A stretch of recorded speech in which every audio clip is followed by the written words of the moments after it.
Hi, it's Kristen, and I am here making wine from fresh grape juice. I picked up 6 gallons of fresh juice today.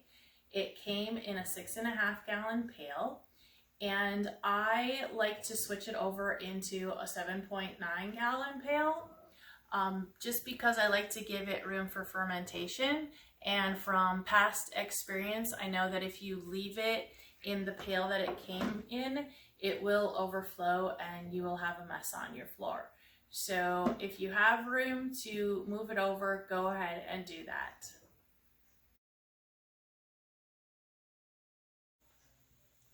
The next thing I like to do after I have dumped my juice into my 7.9 gallon pail is I like to add some yeast nutrient into it. For the sake of this video, I have already mixed it. Most of them need to be mixed with a few milliliters of water. There are several nutrients on the market that you can use. The one that you choose is up to you. Any reputable homebrew store can help you pick which one you want to use. I am using Booster Rouge along with Alalzyme EX, and all I have to do is mix it up, and then I'm just going to dump it into the pail and mix the wine. So here we go. Voila. So next I'm just going to give it a good stir. Before we stir, I like to sanitize my paddle. I just put sanitizer in a spray bottle. Stir up the nutrients in it.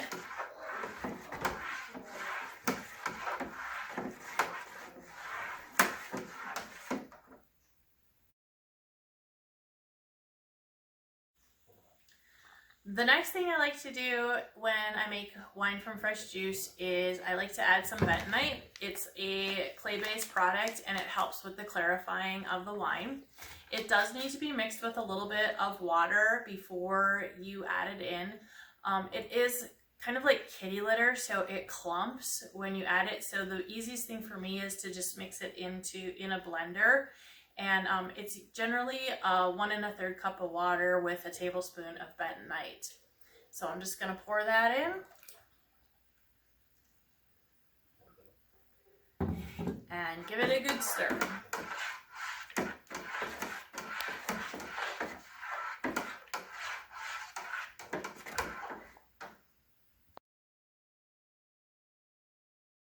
The next thing I like to do after I've added nutrient and bentonite is test the specific gravity of the juice. Specific gravity tests the amount of sugar that is in your product.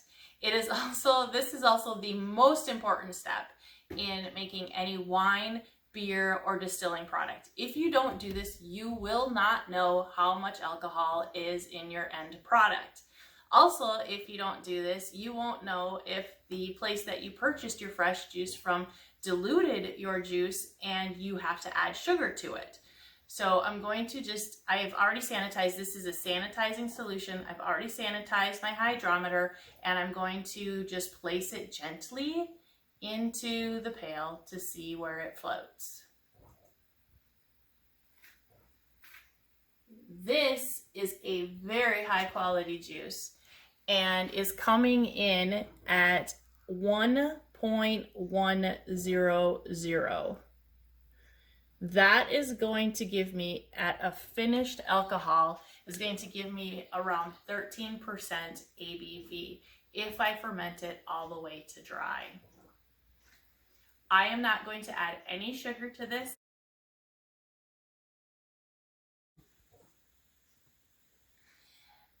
Next, after I've measured my specific gravity, I'm going to write it down because lo and behold, in 4 weeks, I'm going to forget what I measured. So I'm going to write down 1.100.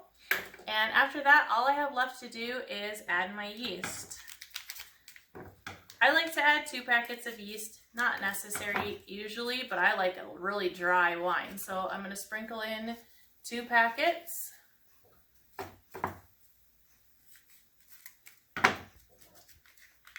Some people only add 1 packet.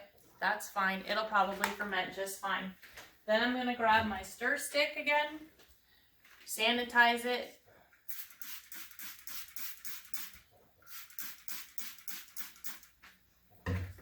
Give it a quick stir. If you make wine from a wine kit, you don't stir, but when making from fresh juice, go ahead and stir it. Some people also like to reconstitute their yeast with a little bit of water. That's fine too if you want to do that, but it's really not necessary.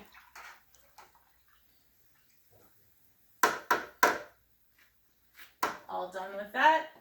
And the final step is to snap on my lid, but of course I want to sanitize it before I put it on. I'm going to snap it down.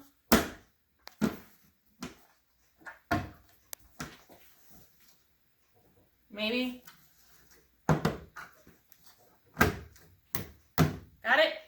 I'm going to sanitize my airlock, and I'm also going to fill my airlock to the fill line with sanitizer. You can also use vodka, but sanitizer is cheaper. So I got it filled, sanitize that, place it in my pail, and now I'm going to let it sit, and it will start bubbling in 24 hours. And for the next 3 days, I'm going to stir it every single day just to get it good and mixed up.